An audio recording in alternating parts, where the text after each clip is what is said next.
Cindy's in Baton Rouge. Hi, Cindy. How are you? Hi, Dave. Thank you for taking my call. Sure. What's up?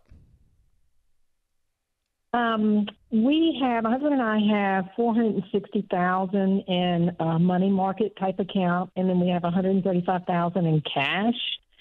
And we're to the point of saying, what do we do with this? We're not making any profit on most of that money, and we took the 460 out of equities and securities because we were losing a lot of money in that. And that money had come from a home that we sold, and because we got an interest rate of 2.5 on a new home, we went with the 2.5 and put the 460 into securities and equities, and didn't want to lose it beyond what we put in there, so we put it in a money market. Parked it. What do you owe on your home? $366K. Okay. From 30 years of coaching people how to become wealthy, and from doing a study of 10,000 millionaires, these are the two sources for my data that tells me the shortest distance between where you are and wealth is two things: is a consistently funded 401k Roth IRA in good growth stock mutual funds over a long period of time that becomes some money, and a paid-for house. Our last debt-free scream was a $600,000 paid-for house and $800,000 in their 401k, or reverse, I forget which, but it was $1.4 million net worth. And it was just a few moments ago while you were on hold, you heard it. Yes. Okay, so that is the typical path that we see that is the most often used by people who become millionaires.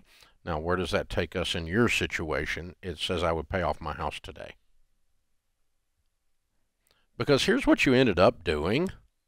It wasn't the start of your plan, but the net result of your plan is you borrowed money at 2.35% and invested it at 0.5%.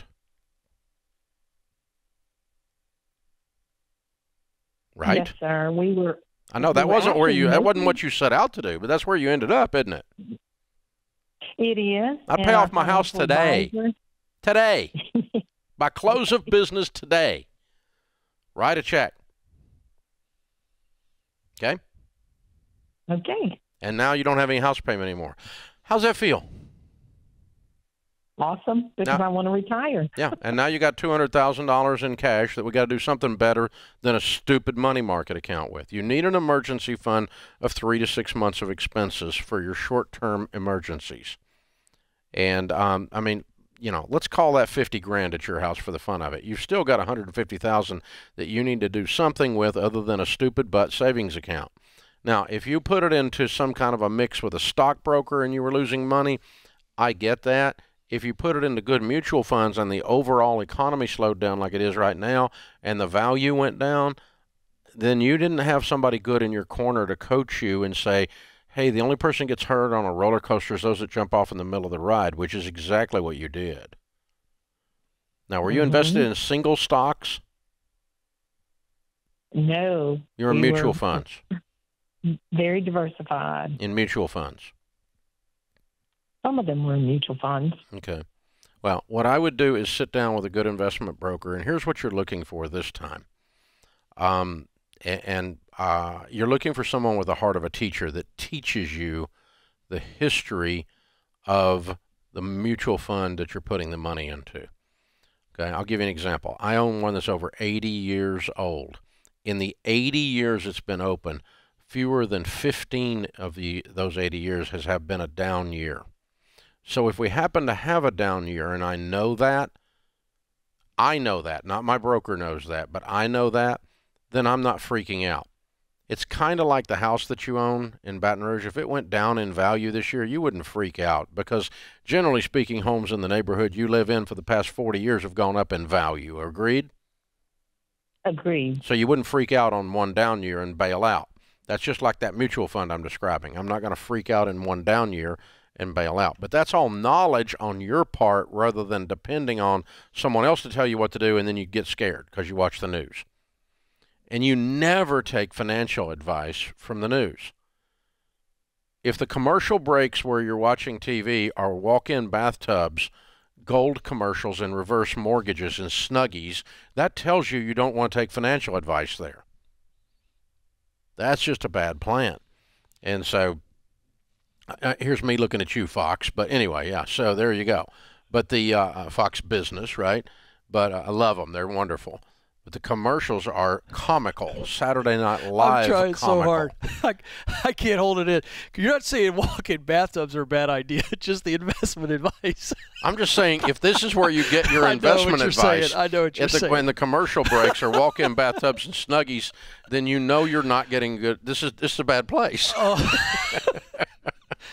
Oh, that was perfect. I'm sorry. That just got me. That was like the church giggle. I couldn't hold it any longer. I mean, we've all sat and watched them at the commercial breaks. Exactly. Right? I know exactly what you're talking about. But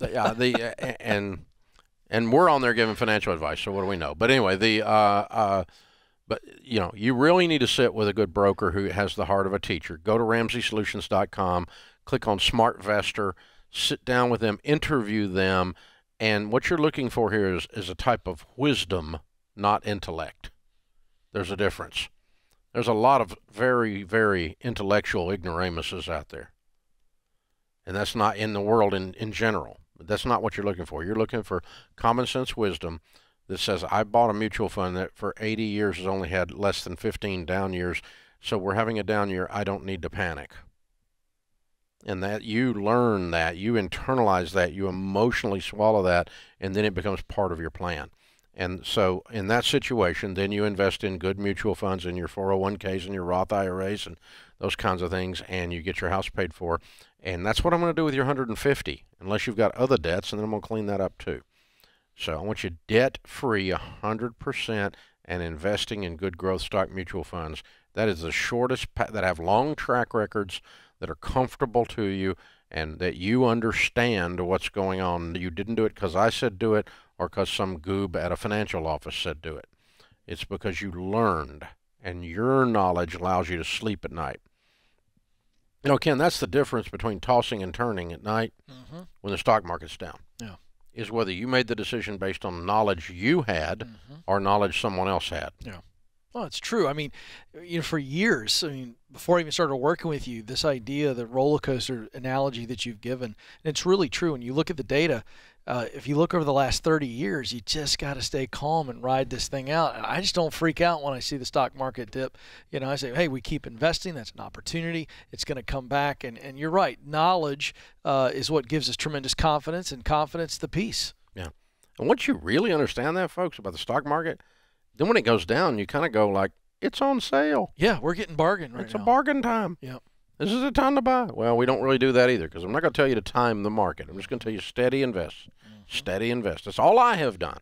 I have been tempted at times when the market is down to time it. Yeah. I really, really wish in 2008 when the stock market was crashing and the world's coming to an end and it went from 13,000 to 6,500, I really wish I had put an extra $1 million in. Yeah. Because, the Dow's sitting at, what, 6x of that. That million today would be worth $6 million. Wow. Because the Dow's, 30,000, over 30,000, right? So, yeah, there you go. That's 5x of that. It'd be worth $5 million. Now, ultimately, I did have money in there, and it's worth 5x. But if you could have timed the market and bought at the lowest possible time we've seen in decades, then that would have been the time to do it. But who knew when the bottom was? If I had bought at 6,500, it would have gone to 6,000. Well, it's a chance, yeah. Then I'd have been pissed I missed the bottom. Not that I was going to lose money, but because I missed the bottom. So don't try to time the market. People trying to time the market don't win. They really don't. And jumping in and out based on what you hear on the news, based on whether or not Russia invades Ukraine, is really a bad idea. You've got to have a long-term scope on this stuff and ride it out, and that includes having your house paid off, Cindy.